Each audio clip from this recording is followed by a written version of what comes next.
Dictation start होगा 5 second बाद। Start. इस फोटोग्राफ से हर लॉ स्कूल को सुशोभित करना चाहिए। इसे इतिहास की किताबों में संरक्षित किया जाना चाहिए और इसके आधार पर बच्चों के लिए प्रेरणादायक शब्द लिखे जाने चाहिए। यह वह फोटोग्राफ है जिसमें वर्तमान प्रधान न्यायाधीश न्यायमूर्ति एन.वी. रमन्ना के साथ 4 महिला न्यायाधीश नजर आ रही हैं। इनमें से 3 न्यायाधीश हाल में पदोन्नत हुई हैं, जिनमें से एक न्यायमूर्ति बी.बी. नागरत्ना साल 2027 में हमारे देश की पहली महिला प्रधान न्यायाधीश बनने को तैयार हैं। हालांकि वह इस पद पर महज 36 दिन ही रह पाएंगी, तब भी वह ऐतिहासिक क्षण होगा। पैरा।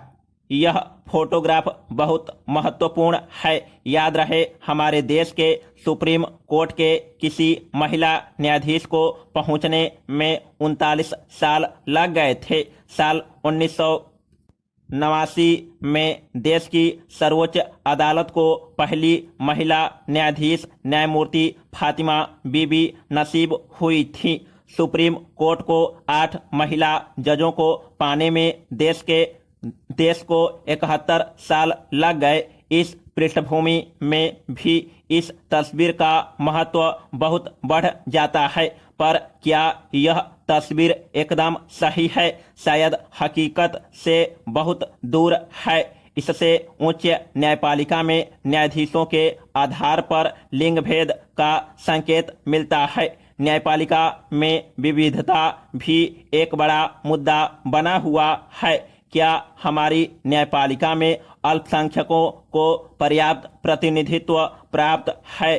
कहाँ है दलित, आदिवासी व LGBTQ जज? Criminal justice and police accountability project की सह संस्थापक निकिता सोनवणे कहती हैं, 3 महिलाओं का शपथ ग्रहण अभूतपूर्व है, लेकिन हमें अभी भी एक लंबा रास्ता तय करना है। यह तस्वीर हमें बताती है कॉलेजियम मानता है कि महत्वपूर्ण संवैधानिक व कानूनी मामलों पर अकेले पुरुष अपना शासन जारी नहीं रख सकते। यह स्वागत योग्य सुधार है और अब यहाँ से पीछे खिसकने की कल्पना कठिन है। यह तस्वीर उन महिलाओं की एक नई पीढ़ी को भी सामने लाती है जो महत्वाकांक्षी हैं, बहुत प्रेरित है और जिनमें पुरुषों के कंधे से कंधा मिलाकर चलने और सफल होने की संभावना है। महिलाओं को हमने कभी कभी ओलंपिक खेलों में यह कारनामा करते देखा है। महिलाएं टोक्यो से पदक जीतकर लौटी हैं। आंकड़ों पर गौर करें तो निचली न्यायपालिका में 36.45% न्यायाधीश और मजिस्ट्रेट महिलाएं हैं। राष्ट्रीय विधि विश्वविद्यालयों में प्रवेश के लिए 2019 में अर्हता प्राप्त करने वालों में 44% महिलाएं थी। महिलाओं में सपनों व महत्वाकांक्षाओं की कोई कमी नहीं है, पर वे समर्थन या सहयोग का अभाव झेलती हैं। समस्याएं भौतिक बुनियादी ढांचे से लेकर प्रशासनिक अड़चनों तक फैली है। जब बच्चे बोर्ड की परीक्षा जैसे महत्वपूर्ण वर्षों में पहुंचते हैं या जब माता पिता या अभिभावकों की उम्र बढ़ने लगती है, तब महिलाओं को ही त्याग करते हुए पीछे हटना पड़ता है। महिलाओं का प्रतिनिधित्व आखिर क्यों मायने रखता है? आखिरकार लिंग का जैविक तथ्य आपको नारीवादी या नारीवादी के रूप में स्वागत योग्य नहीं बनाता है।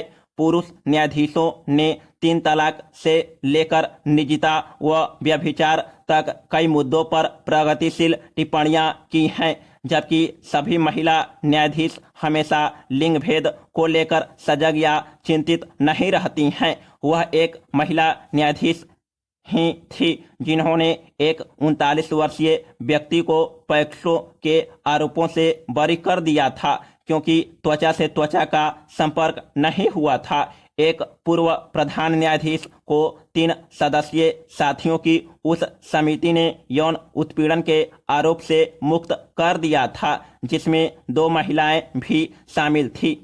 एक ऐसी दुनिया जिसमें धर्म, जाति, लिंग, वर्ग, भूगोल, विचारधारा में विविध प्रकार के लोग शामिल हैं, वहां उच्च वर्ग प्रभावशाली जाति बहुसंख्यकों के धर्म पुरुषों के समूहों का ही शासन नहीं चल सकता। यह आवाजों की भीड़ है जो लोकतंत्र को जीवंत बनाती है। इसे संसद और मीडिया सहित इसके सभी संस्थानों में प्रतिबिंबित करने की आवश्यकता है। यह तस्वीर उस पल का भी संकेत देती है जब सुप्रीम कोर्ट ने आखिरकार एक पारंपरिक चूक को सही कर लिया है, और सिर्फ इस वजह से भी यह ऐतिहासिक है। समाप्त।